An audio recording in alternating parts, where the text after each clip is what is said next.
أنا جاي على اتفاق ما بي جدال. الصحيح أنا جاي. يوم العزاء الرجال كأنهم يعرفون عن الجريمة، فاتوا وظلوا ماشيين، ما قعدوا. لو انهم قعدوا وعزوا نعرف انه ما عندهم معلومة. الجلوة على المكان وليس على العشيرة، الجلوة على المكان وعلى المسافة وعلى عدم الاحتكاك، صحيح ولا لا يا؟ ان 5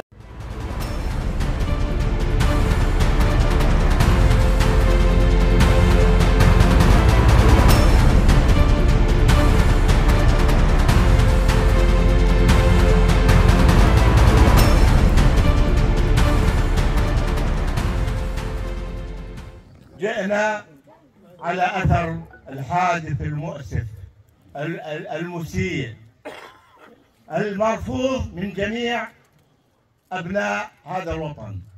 يا أخوان، إحنا عشنا في هذا الوطن الكريم، كان الملحة لها قيمة، اللي مالح ما يخون لا يبوك نحن نعيش في هذا الوطن، والوطن الكريم العزيز الذي فتح أبوابه لكل المظلومين من هذه الأمة العربية. لكن ما حدث مؤسف للجميع ومرفوض لدى الجميع، وجئنا نحن الجاه الكريمة، نحن كما يقال ناخين إلى كل طلباتكم.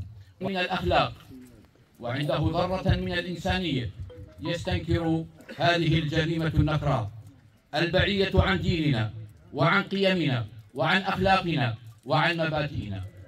وأنا أعتبر الجاهة كل واحد منهم هو بحد ذاته جاهة، له عندنا الإعدام وترحيله من أي منطقة في محافظة المطار أينما كان، بالتأكيد على أنه هذا المطب الرئيسي بالنسبة هذا المجرم السوري، ولا يمكن نعطي عطوة على إنسان وتكون سابقة، وهذا الإنسان مأجور وليس له إلا القصاص. أما موضوع إياها، ثانيا الجلوة بأسرع ممكن أي ظرف، على أن يتم هذا في ساعات المقبلة وليس في الأيام. الزمن أو ما ينطبق عليه الجلاء حسب الوثيقة هو برأس مجلاه، لأنه الغرض من الجلاء عدم الاحتكاك. احنا بيننا وبين هذه النقطة إلى مسكن أبو الجانية، خلينا نسمرها، وهو بريء، هو يزيد عن يجوز 70-80 كيلو أو أكثر، فالجلاء حاصل هو براس مجلاه أبدا. يا بن قلاب ما هو براس مجلى. يا بن قلاب انا فواز رفيفان الخريشة، ما هو براس مجلى والله براس. بعدين بدك تذكر عن المرأة عقوبة المرأة. لا، في حل، الإعدام في حل عندي. هذا الموضوع نتركه، الراعي غلطة هو يغلط عليها، إذا قال يجلوا والله غير يجلون، هذا بقرار من صاحب غلطة أو لجنة تكلف من المستشارين العشاء. إذا قالت يجروا ما بده لجنة يا بن قلاب، ما بده لجنة، بده يجري، ما بده لجنة، ما يجي هاي، ما بده، ما بده لجنة. وين لجنة؟ انت بن قلاب وين يجري؟ فراش مجرى يجري عند الحوارات، يجري وين مكان. والله ما شو هالكلام هذا براس مجرى؟ تقول جاي عندك تقول لي براس مجرى؟ كلامك كله هذا مو براس مجرى. ينحط جوا ابدا، ها ولا لا يا توقع الراعي والله خلينا نسمع من معالي ابو حديث. طالب يا ابو حديث، طالب باعدام هالمرأة، ما تطرقتوا للمرأة، لا يجوز هيك. خلي بعدين الشروط قدام كل الناس، بدنا نسمع، بدنا القلاب يسمع، بدي اسمع انا الشروط. شوفوا انت يا اللي تطلب الشروط، احنا نحط بالعطوه، احنا كذلك نطالب باعدامه. احنا مع ابو فيصل. ما تحتاج قلطه، هذه تاريخيا ما عمر حسيني جرى عند حسيني ولا صغير يعني والله ممكن احكي كلمه. ما عمر صار. انا عدنان حمود الذياب، الله يمسيكم بالخير. هذول صخور وهذول صخور. ايوه. وهذول صخور كل بلاد الصخور لهم. وهذول صخور كل بلاد الصخور لهم. هذول راس مجلاهم يا شيحان. ايوه. صليت على النبي لهم راس مجله. نعم. بس هذول لهم راس المجله وما تجله كلها النوفل. اللي يجلون المغسله، مغسله العرض. يجلون ابوه واخوانه. شكرا. هذا الصحيح. ما تجي العرب كلها. بعدين في معلومه عادتنا. هذول صخور وهذول صخور، هذول عيال عملنا وهذول عيال عملنا. خلينا نسولف يا رجل. يوم العزاء الرجال كانهم يعرفون عن الجريمه، فاتوا وظلوا ماشيين، ما قعدوا. لو انهم قعدوا وعزوا نعرف انه ما عندهم معلومه عن موضوع القتل. هذا فيها اخوان للرجل وشغلها هذا صحيح. لو جايين احنا اسمح لي لولا هاي السالفه ما جينا. انا ما اقطع ابو حديثه وكلكم تعرفون القوانين. ايوه. احنا بني صخر. اعطوا الميكروفون يا والصخري ما هو مجال الصخري من تاريخ الدين. يجون الان اسمح لي يجون بعد اسبوع 10 ايام يقعدوا يشوفوا بني صخر انقالوا يرجعون. احنا متفقين وجايين على اساس انه تنحل هذه على طريق قاضي يفتي بها اولتنا، غير هيك ما نقدر احنا نتخذ اي اجراء. ابو فيصل ما نقدر يا ابو فيصل، احنا ما لنا جسر، والله ما عندنا جسر يا ابو فيصل انت بن قلبي يعني عمره صارت انه السري مش مجرى السري ما هو ابو حديث يجاوب. خلينا نحكي كلام. الجلوة على المكان وليس على العشيرة. الجلوة على المكان وعلى المسافة وعلى عدم الاحتكاك، صحيح ولا لا يا؟ ان 5 على المكان يا ابو فيصل. 5 الجلوة على المكان، السكنة، المسكن. لا الصخور ما هم مجرى السري. ان شاء الله من عشيرة واحدة. ان شاء الله الخلاف خلينا نحكي بين عشيرة واحدة. الجلوة على السكنة وليس على العشيرة. 5 محافظات بني صغر مسكن. 5 محافظات البني صغر ممنوع. احنا نحيلها القاضي وهو اللي بيت فيها، انا ما اقدر ابت فيها. لا ما في اللي انتم تختاروا. عرف موجود. هذا عرف عند والله مو موجود. عرف عند بني صغر. والله مو موجود بالأردن.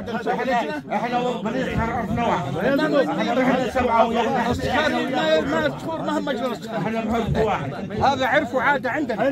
لا نكسر 5 محافظات. يا ابو شو الحكي؟ احنا في 5 محافظات خارج 5. لا يا سيدي، خارج 5 المحافظات اللي يقطنون فيها بني صخر، لانه اسمع يطلع على المناطق اللي خارج نطاق جغرافية المنطقة اللي يسكنون فيها. يروح عند حويطات، يروح عند السرحان، يروح عند السردية. تحل الموضوع. خذ واعطي. والله اني اعتبر حالي واحد منهم. ونعمنا. والله اني حزين على فقدكم، لكن انا تاريخي ما سجل علي اشتغل غلط، لذلك ما اقدر نحولها الى عارفه عشاء اللي انتم تختاروا. الغرض تسجلوا على نفسك انهم ما يجوا. عمنا انت خلايف نايف. تعال يا خلايف نايف. انا انت حكيت احنا اختار القاضي اللي متكلم. اذا قال ما يجب.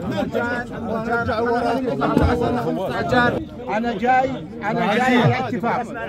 انا جاي عليكم على اتفاق، وانتم رجال ما تنقضوا الاتفاق. انا جاي على اتفاق ما بي جدال. الصحيح انا جاي. يا ابن ماضي وقف مثلي. اقف مثلي. انا ترجعك وقف. انا اقول لك وقف. لو قلت لي ليش ما توقف؟ وقف. ليش ما توقف؟ انا محمد فنطوش، واحنا مكلفين ابو حديثه بالتحدث باسمنا. فالرجاء قال لنا خلي ابو حديثه. شكرا لك. احنا السلام عليكم ورحمه الله وبركاته. اللهم صل على سيدنا محمد وعلى ال سيدنا محمد.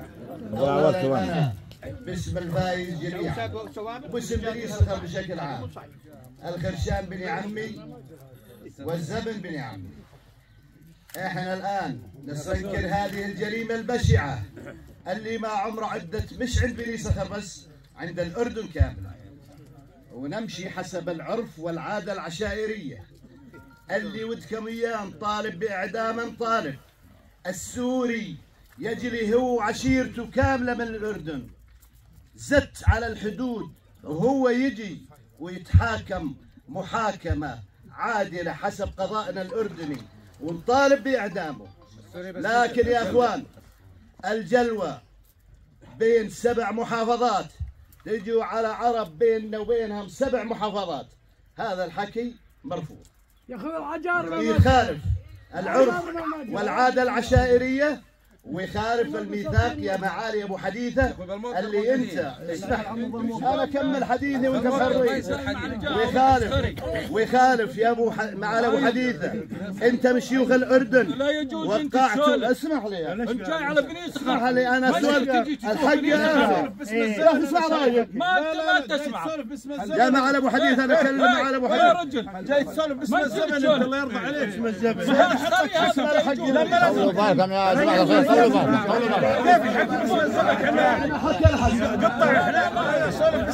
معالي ابو حديثه يدافع عنك القانون. لا ولا يدافع انت من الشيخ والاردن، انت من اللي حطيت القانون. القانون الجلوه حتى بالمحافظه الوحده بين الصرفيه والصرفيه مش عندنا نحكي الحق يا ابو حديث وانت تعرف. اذا بدكم تحلون القضيه بدهم يجلون، اما اذا بدنا نصير نسوي خطابات ومن هان لبكره ما راح نسوي اي شيء. يجلون خارج نطاق 5 يا اخوان ليش خلوا ابو حديثه يتكلم يا ناس، خليه يتكلم هو اللي يمر عليه يتكلم. يا ابو حديثه خلوا ابو حديثه. هذا الجاني المجني عليها هذا هو اكبرهم واخوانه موافقين على ما تحدثنا فيه. ارجع بس عن وجه الزلمه. لا خلوا انا بغطي هذا الموضوع وتشكيل عندنا. شكرا لك شكرا الحاكم وشكرا لك. جزاك الله خير.